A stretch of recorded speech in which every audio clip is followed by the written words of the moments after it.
The following recording is a production of Kickin' Out at 2 in conjunction with the Retromania Pro Wrestling Podcast Network and is intended for private use only. For more information, head on over to facebook.com/Kickin' Out at 2 or our Twitter handle @Kickin' Out 2, along with searching Retromania with a W on any and all podcast platforms available to listen to archive shows such as this and all the great content of the Retromania Pro Wrestling Podcast Network. Evergreen content at your fingertips anytime at your listening pleasure. And with that being said, we thank you for listening and hope you enjoy the show. It's summertime and the living is anything but easy here on Kickin' Out at 2. I'm Dave Rosenbluth and got a pretty fun show planned for you as we're going to be recapping the poll winner for our pay-per-view, our 2000s pay-per-view polls that we've been putting on social media all year long. This time recapping SummerSlam 2000 from August 27th. 2000 from Raleigh, North Carolina. Going to get to that shortly, but I wanted to share with you my thoughts on SummerSlam 2025 and attending SummerSlam, my weekend in East Rutherford, New Jersey at MetLife Stadium, and I'm going to get to all that shortly, but before we do all that, press play, hit download, like, subscribe, rate, and review Retromania over on Podbean, Retromania Pro Wrestling Podcast Network. This show, all kinds of nostalgic content, archives of Cool Truth at AC, Marking Out the Days, Gaijin Wrestling Radio, the now, I guess you could say, dated Hulkamania is Dead series that hasn't really finished yet. I'm not sure if Kobe's going to finish that. I took part in that for a little bit as well. So I don't know. We'll see. That's up there in the archives if any of you want to relive a wrestling podcaster's journey of pro wrestling without Hulk Hogan and Hulkamania in its heyday. You could check that out over there, as well as all kinds of great nostalgic pro wrestling content for everybody there. You can also find us on Facebook and Twitter, facebook.com/Kickin' Out at 2.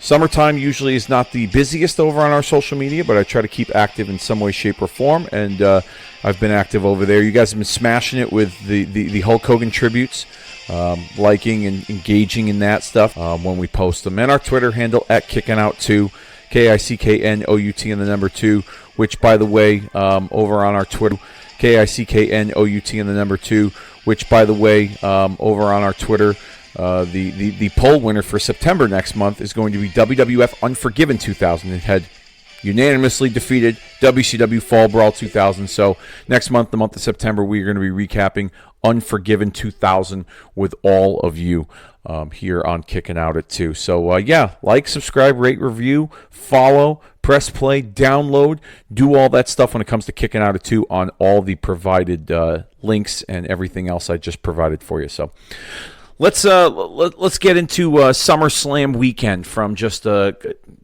a week and a half ago or so.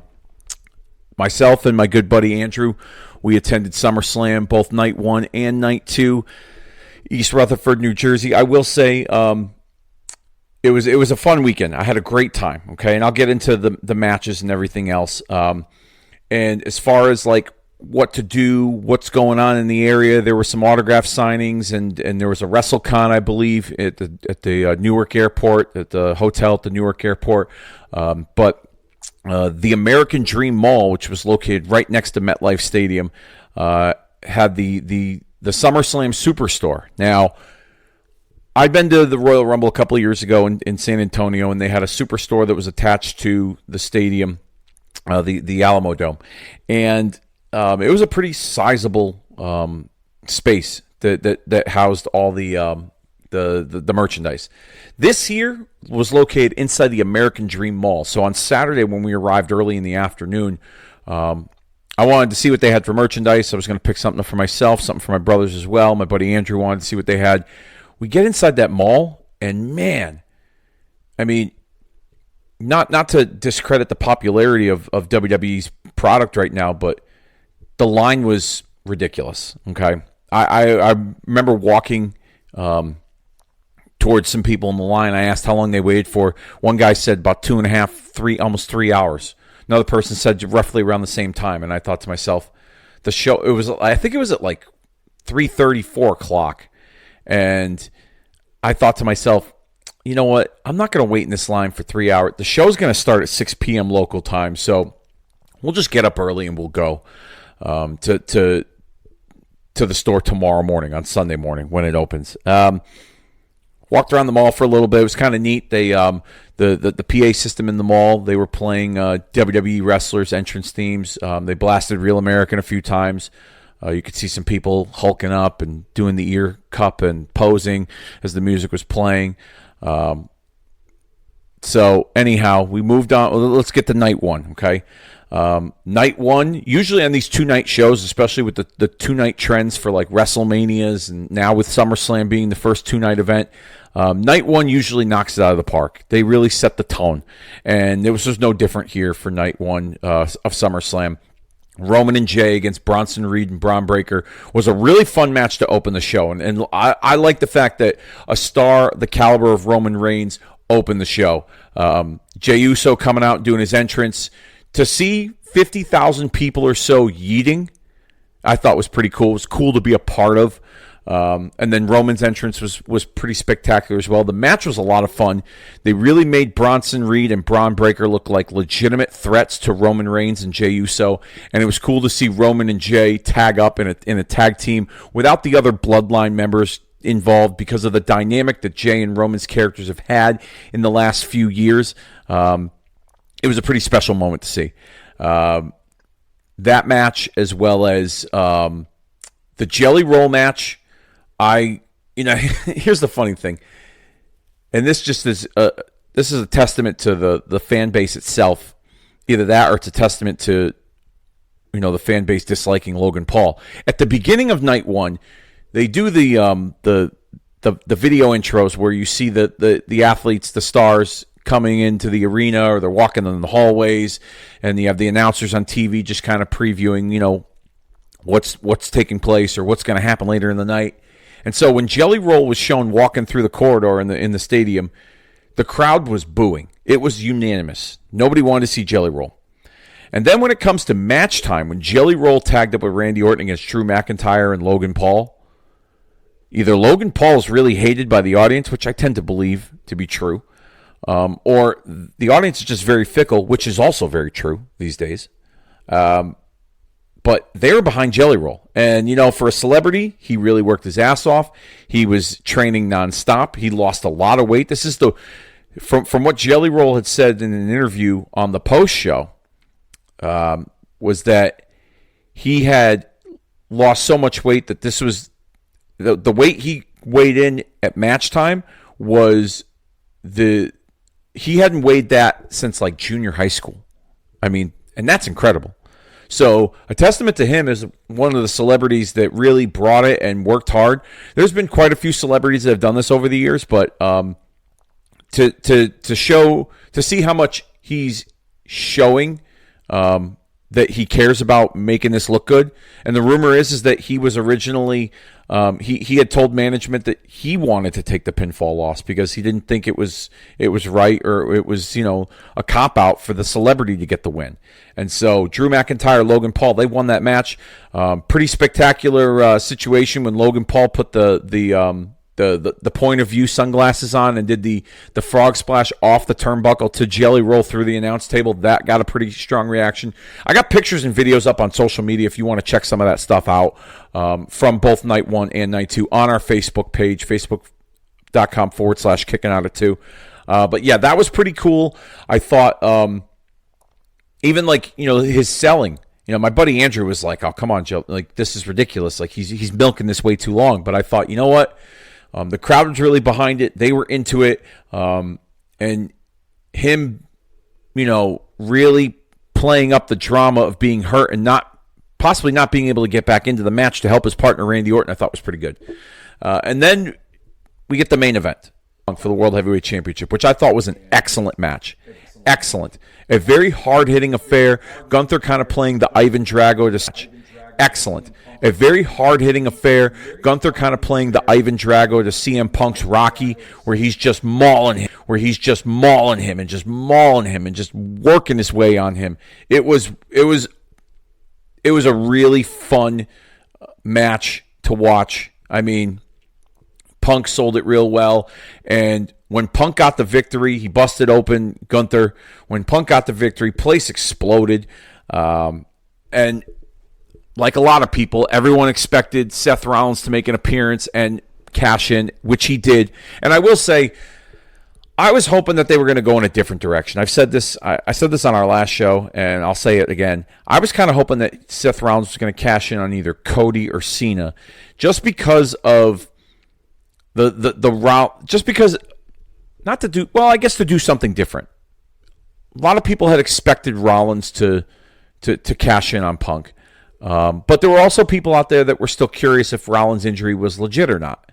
And they did a pretty good job of trying to keep that a secret, with Rollins wearing the knee brace, posting stuff on social media, and even hosting the Rich Eisen show, wearing a knee brace with crutches.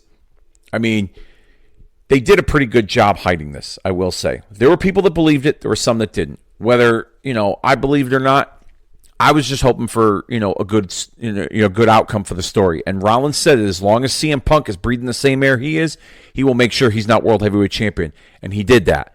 The pop when Rollins came out, and then I didn't watch it until the next day, but on commentary, they kind of teased that this was a preview of what Rollins may do in the future because of the injury. But then when he ditched the crutches, the place exploded. And when he won, everyone was just going crazy. And as much as people enjoyed seeing Punk win, they also enjoyed seeing that special moment. And I thought it was a great way to end night one. And it really added another layer to the Rollins-Punk story, which a lot of people are sick of. I'm not, personally. I will say, I'm not sick of this Rollins-Punk story, because these two, in real life, up until, I would think, more recently, I understand that there's a respect factor behind the scenes with these two as professionals, but they also want to make good television, make good content for their story, and so they kind of added that real life element of their rivalry into this storyline. It's been fresh, and now the title's involved, and Punk wants the title.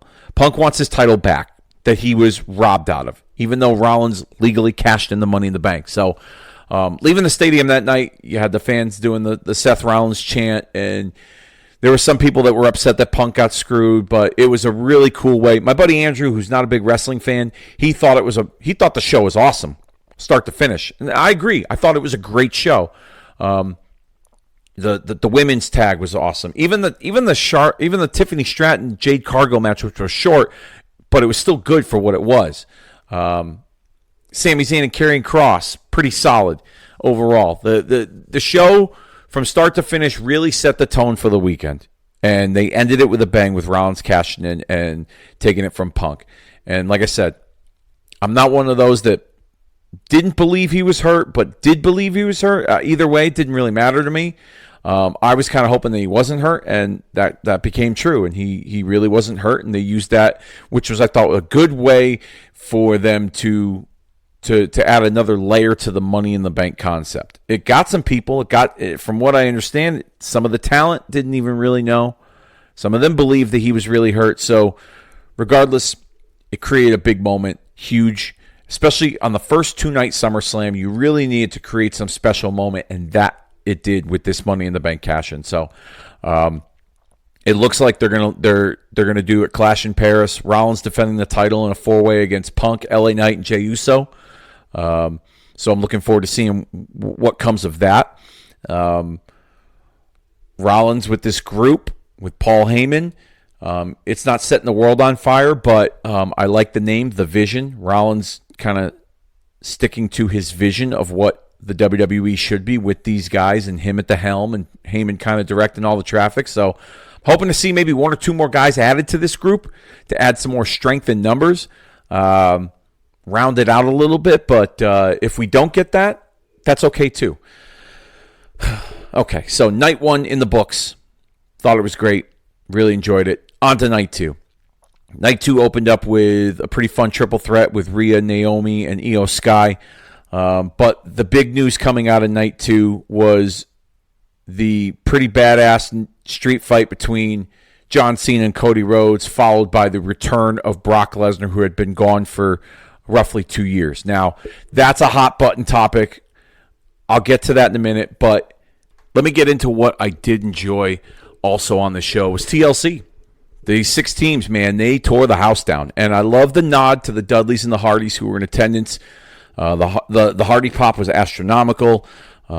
I think we're going to eventually, very soon, within probably the next year, I'm willing to guess that we're going to get a Hardy Boys Hall of Fame induction, which they are long overdue. And, I was kind of hoping we'd get maybe some Hardys and Dudleys interaction in the match, maybe a Dudley spot with the tables, maybe the Hardys help set up a ladder for one of the teams, just to kind of give them, a little more of a nod. But, the acknowledgement at ringside before the match, nonetheless, was pretty cool. The Wyatts winning, didn't have a problem with that. I think this Wyatt group, while it's not setting the world on fire, I think their involvement in the tag team division on SmackDown and moving forward, I think fits for them right now. I don't think that we're going to see them competing for the heavyweight championship. We may see, Uncle Howdy compete for a mid-card title, but this isn't an homage to the late Wyndham Rotundo, who portrayed the Bray Wyatt character. And so I don't think we're going to see this group in the main event scene. Maybe they'll flirt with it here and there, but this fit for them, and I thought it worked. And everyone played their parts with Candice LeRae's sick spot with her crashing through the ladder. Uncle Howdy getting involved. Some of the homages from the original TLC matches, like when Nathan Frazier tried the spear off the ladder to Tommaso Ciampa, but Tommaso Ciampa lifted his legs up and was hanging upside down from the brass ring. Thought that was pretty cool. A lot of the table spots we saw, Spanish Fly with the Street Profits and Axiom. It was a car crash of a match that definitely I'd put that on there as a PLE match of the year. A lot of fun. Becky Lynch and Lyra, this damn crowd, they pissed me off, especially the upper deck with the wave. You might not have caught it on TV when you watched it, but I thought the Becky Lynch-Lyra story with trying to handcuff Lyra with the zip ties and really handicapping her, and then even Bayley's involvement, I thought that was well done. But the crowd ruined that. And I don't know what it was, but it was just a situation where the crowd, I think, wanted to hijack, and that upper deck definitely hijacked that portion of the match. AJ Styles, Dominic Mysterio, it kind of looked funny and looked weird to see AJ paying tribute to Eddie Guerrero with the ring gear. I thought it was okay, but I don't know. It didn't really hit with me. If Dominic did it, I think it would have been fine. But I didn't think AJ and paying tribute to Eddie was really necessary. Jacob Fatu solo the cage. Not a great cage match, I will say, but I kind of predicted that on our last show where Solo was going to escape the win, but Jacob still was going to have a Jimmy Snuka-like moment, and he did with that moonsault off the top of the cage. And then let's get to our main event. Cena, Cody. That was the match we should have gotten at WrestleMania. Okay? That was the match we should have gotten. Cody and Cena at WrestleMania. But we got it at SummerSlam, and I was fortunate enough to be there to see it, and I really enjoyed it. Probably Cena's best match of his entire retirement tour. Without a doubt. And once again, a situation with the fickle fan base. They booed Cody, but then during the match, they cheered. And then when he won, they cheered. And then when Cena endorsed him, they cheered. I mean, come on. Ridiculous. It was kind of annoying. But the match itself, a SummerSlam classic, in my opinion. One of Cena's best matches. One of Cody's best matches. And I like the little nods that they paid tribute to throughout the match, especially the end when Cody kind of did the salute, and then he finished off Cena once and for all with the Crossroads. They shook hands, they hugged, and Cena got the curtain call. A lot of people, myself included, were kind of hoping we'd get an appearance from The Rock, because The Rock was the Rock was mentioned in Cena's promo a couple nights before on SmackDown when Cena said that he was convinced by people to create shock TV, and they left him out high and dry to embarrass himself and portray someone that he's not. And so I thought maybe we're going to get a Rock appearance where he would kind of face off with Cena, and then maybe Maybe it would foreshadow something with the two of them. We didn't get The Rock. Instead, we got Brock Lesnar, which nobody saw coming. Place exploded. I posted the reel on Facebook. I was losing my mind. Couldn't believe it. Brock ends the show by giving the F5 to Cena and walking out. Definitely a shocking ending that topped night one, that's for sure. And I said that too, leaving the hotel and talking to some other fans while we were waiting to get in, was that there needed to be an ending to top night one. And that did it. Brock's appearance, his return. He had been gone for just about 2 years. Last time we saw him on television was SummerSlam 2023, when he shook Cody Rhodes' hand after Cody Rhodes defeated him in Detroit at Ford Field. And to see him come back targeting Cena, I'm interested to see what's going to happen with it. The rumor is that they're going to announce a PLE coming up in September that's going to go head-to-head with AEW's All Out. Rumor is it's going to be Bad Blood, and then Cena and Brock are going to be the main event. We'll see. I know Cena's scheduled to wrestle Logan Paul in Paris, a Clash in Paris. That should be a fun match. But as far as the controversy surrounding Brock's return, I will say this. Okay. There are so many people out there that all of a sudden think that they have degrees in practicing law when it comes to this situation. Now, I'm not here to discredit the claims made by Janelle Grant, who is actively going through the legal process with the sex trafficking case against Vince McMahon. Brock Lesnar's name was mentioned in the lawsuit through text messages that are documented in the lawsuit between Vince and this woman. And from what the text messages appear, was that Vince was trying to use Brock as a bargaining tool, or Vince was trying to use this woman as a bargaining tool with Brock to up the ante on some contract. There's nothing in these text messages that prove that Brock Lesnar committed these sexual acts with this woman, that he was even in her presence physically. This is all coming from a text message from Vince McMahon. So all these Twitter lawyers out there and everyone on social media that assumes that, he did something dastardly, that he committed these acts, none of us know for sure, okay? Now, WWE Legal and TKO, they kept Brock on the shelf for a while because of this, okay? They wanted to get all the facts straight. They wanted to see what his involvement or lack thereof was, and they cleared him. Now, I'm not saying the man's innocent. I'm not saying the man's guilty, okay? But I think a lot of people need to really do their research before they put out some proclamation that Brock Lesnar was involved in a sex trafficking case. His name was mentioned, like I said, within the context of what you read in those text messages in the filings of this lawsuit. There's nothing in there that states from Janelle Grant or Vince McMahon in these text messages, in the dialogue back and forth between each other, that Brock Lesnar was physically involved.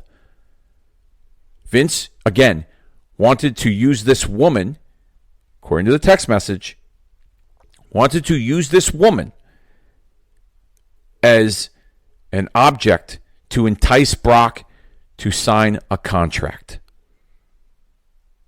Okay? Simple as that. Now, again, this is not here to discredit her and to discredit her claims and the accusations that are made. Okay? What she is claiming was done to her was horrible. And the people that were responsible should be held accountable to the fullest extent of the law. But again, there's nothing in that dialogue that says that Brock Lesnar committed a crime, that Brock Lesnar did anything wrong. Brock Lesnar's name was mentioned as a bargaining tool. Simple as that. So for people that are upset that they don't want to watch because of that, that's fine. That's your prerogative. Okay? But let the professionals, let the people that practice law, that went to school for years and years and are probably still paying their fucking student loans, let them handle it. Let the justice system and the legal system handle it. Even though the legal system in our country is not the greatest, let them handle it. Be a wrestling fan, stay in your lane, and shut the fuck up. And I'm going to leave it at that. As far as two-night SummerSlams go, they really kicked it off into high gear. And there's talk of having other shows, other PLEs be two nights with, Survivor Series, Royal Rumble, and even Money in the Bank. Do I think every PLE should be a two-night show? No, absolutely not. But I will say that they seem to have a good thing going with these two-night shows, making it destination vacations for some people. And I was very fortunate enough to attend this SummerSlam. I live in Connecticut, so the drive was almost 3 hours to get to New Jersey. It was not cheap, but not very expensive either for me to go to this. So if there's another two-night event like a Royal Rumble or a SummerSlam, I'd probably end up doing it again if it was locally in the area. But yeah, SummerSlam 2025, the first two-night SummerSlam was definitely a success, and I look forward to seeing what they do with future two-night PLEs for WWE. So, all right, let's get into the SummerSlam 2000 recap. This event took place August the 27th, 2000 from Raleigh, North Carolina at the Sports and Entertainment Complex with an attendance of 18,128 people. The opening video package highlights the triple threat main event as well as the love triangle between Kurt Angle, Stephanie McMahon, and Triple H in a very opera-themed presentation. Jim Ross and Jerry Lawler are on the call for the show as we open up with our first match on the card, the Right to Censor, Steven Richards, The Good Father, and Bull Buchanan taking on Rikishi and Too Cool. The pop for Rikishi and Too Cool to open this match was unbelievable. And looking back on it as I watched this, I was very surprised that Rikishi didn't get a run with the WWF Championship. I'm not saying he should have been the champion for 6 months, but maybe a transitional run, a month, 2 months tops. He was very popular. Too Cool was very popular as well. I was just surprised when I looked back and watched this, especially based off of that pop when they came out. The reaction for Right to Censor as well. Strong heel group. It was a takeoff of the Parent Television Council, who was targeting the WWF and their programming with the over-the-top adult-themed storylines and characters. I thought it was a nice little nod on WWF's part to kind of lean into that a little bit. Steven tries to cut a promo to kick things off, but he's quickly interrupted by Rikishi and Too Cool, who were accompanied by the hose of the former Godfather. This was a quick match. The crowd was into it. They were really behind Too Cool and Rikishi. The finish comes at 4 minutes and 57 seconds when all 6 men are in the ring. Scotty sets up for the worm, but Richards out of nowhere super kicks Scotty to steal the pin and the victory. Your winners, the Right to Censor. Fun little match. Short. Can't really say whether it was good or bad, but there wasn't anything bad about it. We got a clip from Sunday Night Heat earlier in the evening with Kurt Angle entering the building, who blows off the coach when the coach tries to ask him a question. Then we see Stephanie McMahon entering the building. She's looking for Triple H. And then we get a clip from SmackDown of the infamous kiss between Kurt Angle and Stephanie McMahon. Michael Cole is backstage with Shane McMahon, who discusses his sister's issues with Kurt and Triple H. And then he runs away as he sees Steve Blackman nearby. They're set to meet in a hardcore match later in the evening. Our second match on the card, X-Pac and the Road Dogg. This was an interesting, friendly rivalry storyline. But at the same time, it also felt like they were trying to find a place for these two on the card since DX had kind of run its course. There was nothing spectacular in this match, and the crowd didn't seem really too invested in both of these guys, aside from the X-Pac sucks chants. The finish comes at 4 minutes and 31 seconds when the Road Dogg goes for the pump handle slam. But X-Pac low blows him, which was in front of the referee. My goodness. As fun as 2000 WWF programming was, there were some major logic gaps in some of the storytelling, and the referees were a big part of it. Tim White seemed to have like the worst year of his refereeing career on WWF television between the WrestleMania botch with the Hardcore Battle Royal with Hardcore and Crash Holly, his the spot in the match with The Rock and Big Show, and Shane McMahon got involved at No Way Out earlier that year. Tim Wright must have been, I don't know if it was purpose, if they were doing this on purpose, or they were trying to set something up for Tim White with maybe being a crooked referee. I don't know, but it seemed like there were a lot of instances where they would do some certain spots in the matches, and Tim White would blatantly see it. It's right in front of him, and nothing would get called, even if it was not a no DQ or a special stipulation of the match. He low blows him, and then X-Pac counters with the X Factor for the win. Post-match, X-Pac tries to bury the hatchet, but Road Dogg gives him the pump handle slam to a pretty good pop. Like I said, nothing spectacular about this match, but it wasn't terrible either. I dug the friendly rivalry between the two of them. I don't know what the big payoff was following this, but it seemed like they kind of went their separate ways. Road Dogg was kind of floundering. X-Pac was kind of on his own as well. So I don't know. But the rivalry, the story itself was very interesting going into the match. Chyna and Eddie Guerrero are backstage getting ready for their tag match, and Eddie assures Chyna that if she wins the Intercontinental Championship, he's not the jealous type and he wants to see her happy. Chyna says either way, someone's getting lucky tonight. Trish and Val are backstage, and Trish wants Val's opinion on who's the better centerfold material between her and Chyna.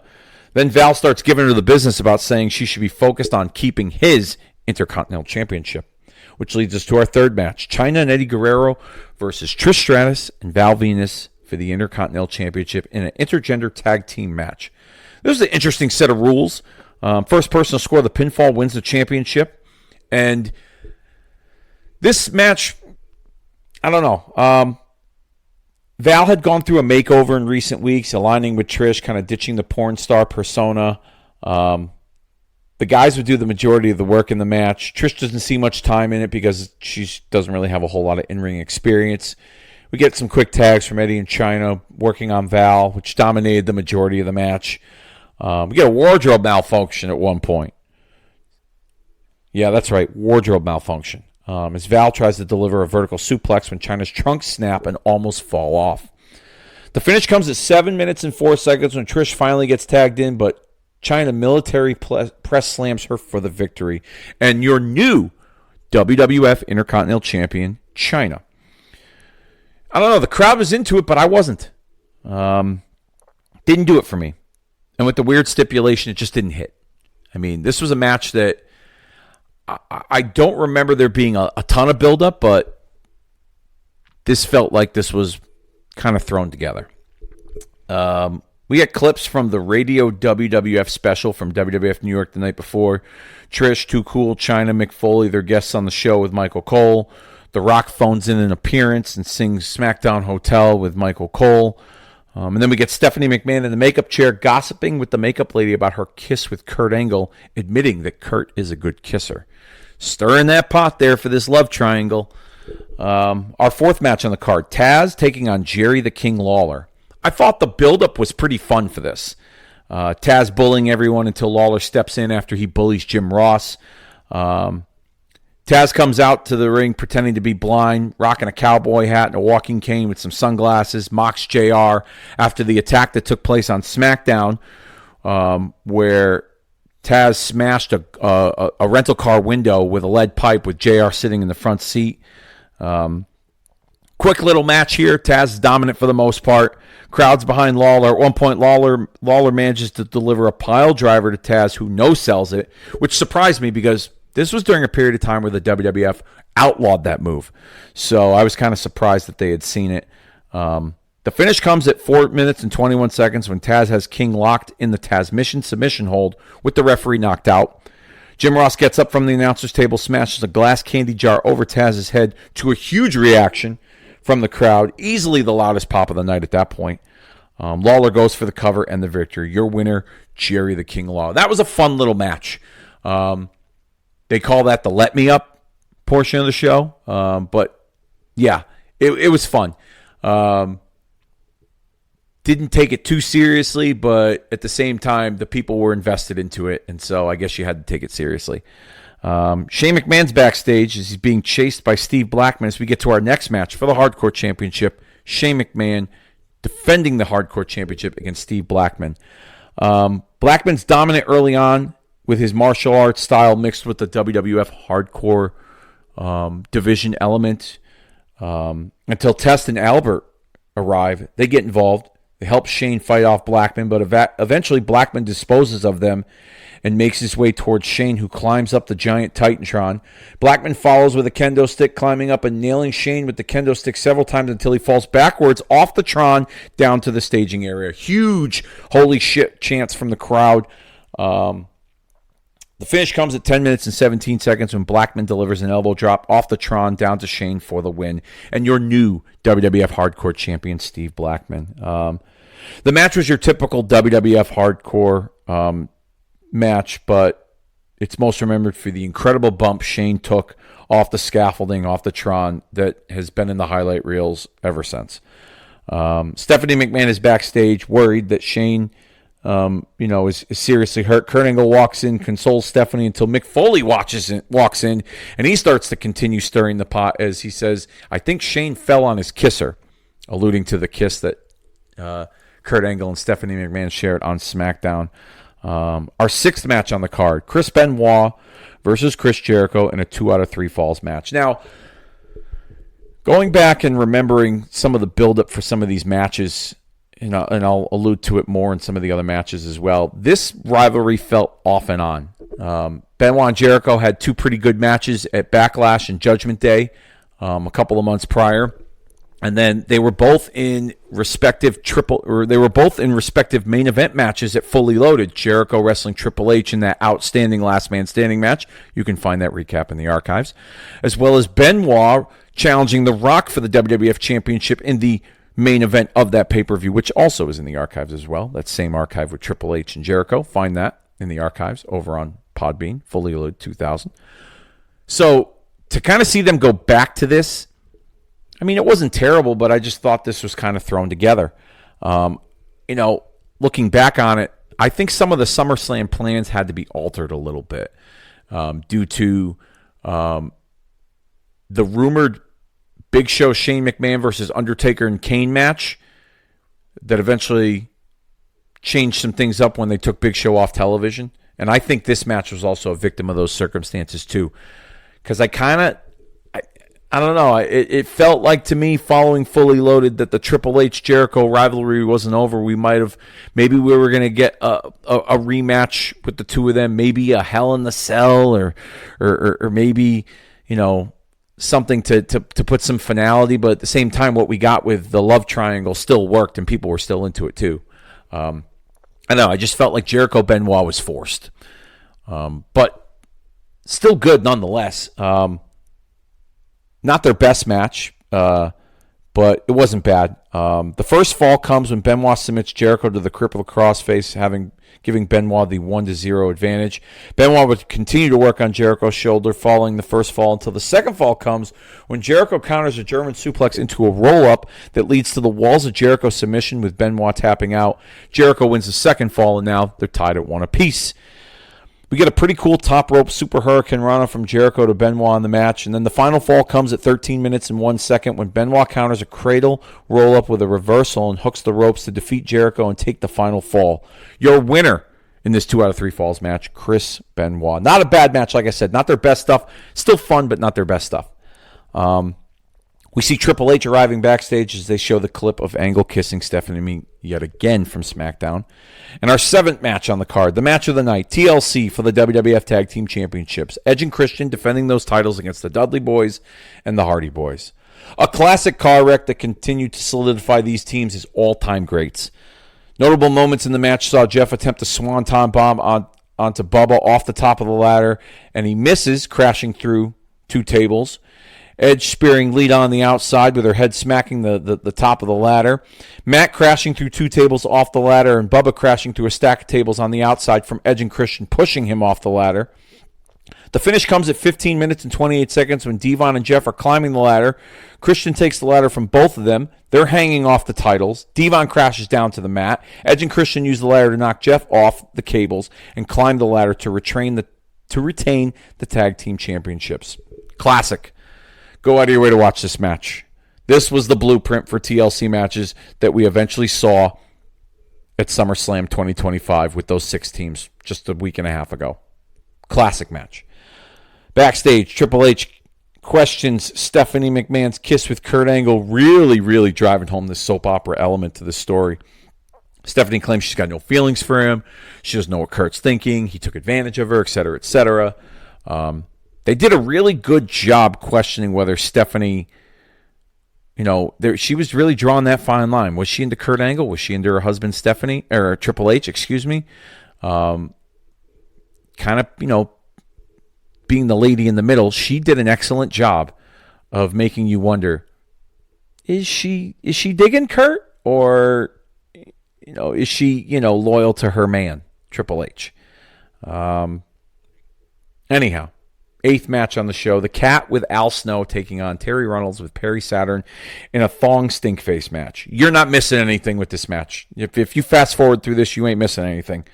But as an impressionable 17-year-old kid like myself, this was appointment television. I mean, 2 hot women, thongs, putting their ass cheeks in each other's faces. Yeah, 17-year-old me wanted to see this.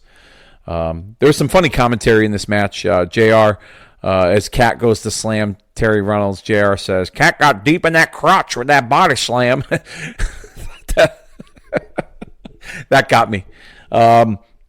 The finish comes when Cat nails Terry with Al Snow's head as the referee's distracted, then gives her a stink face in the corner at 3 minutes and 7 seconds. Like I said, you ain't missing anything. At WWF New York, the APA are hosting the watch party, and they're behind the bar stealing money out of the tip jar, and the place is going crazy. That's the one thing that was cool about the WWF at that time. They had that restaurant, and they would do those pay-per-view watch parties there, and they'd have a talent appear and host it. Those were pretty cool. I would have loved to have been a part of those. Those were a lot of fun, and it would be kind of neat if they had one of those currently. Like if they did something like that at like a bar or a restaurant, and they simulcast it, and so-and-so's there to do an interview. Maybe they develop an angle at this show or on that location to get you to the next PLE or the next episode of Raw or SmackDown or whatever. Yeah, that would be pretty cool. But yeah, watching that, it felt like you wanted to be a part of that. Like you were there, watching the show, and the APA's there, and they're just having a good time, drinking beer, and mucking it up with the fans. Yeah, that looked like a fun time. Our 9th match on the card, Kane versus The Undertaker. This was another match I felt thrown together, but at the same time, was it really? I mean, the rumors, I remember at this time, the rumors were that at SummerSlam, at that year's SummerSlam, it was going to be Kane and Undertaker against Shane McMahon and The Big Show. And it looked like that Shane McMahon was starting to form his own little group, kind of like his own version of like the corporation. He had Big Show. He was kind of aligned with Edge and Christian. He had Benoit as a client. You kind of saw him aligning himself with Kurt Angle at times. So it looked like they were going to lead some sort of group, some sort of faction. And I thought, oh, this is pretty neat, the younger McMahon kind of taking over a little bit. And I thought this was eventually going to be tied to the love triangle with Shane aligning with Kurt against his brother-in-law Triple H. Maybe they were going to turn Triple H back into a babyface. I don't know. I'll get to that at another time. But they took Big Show off television, and like I said, that was the rumor. I don't know if that's true, but it seemed to be the direction they were going in. Big Show was taken off television, and he wasn't seen for months. And so they pivoted, and they had Kane turn on Undertaker, which I thought was so random. But at the same time, if you think about it, this brother duo had a dynamic that was love-hate. And so it could have made sense. I mean, Kane was this demented monster that, could snap on a dime. So maybe it did make sense that Kane turned on Undertaker. I don't know. But it felt thrown together from what we originally thought the direction was going based on what transpired on WWF programming with Big Show. This wasn't billed as a no disqualification match, but on commentary they alluded to the referee being scared to officiate the match. So he was going to kind of let the rules fly and let them kill each other. Okay, not a bad spin on it. It gives the story some juice, I guess. But it's not great either. We would see the use of some steel chairs, the ringside steps, and brawling on the outside.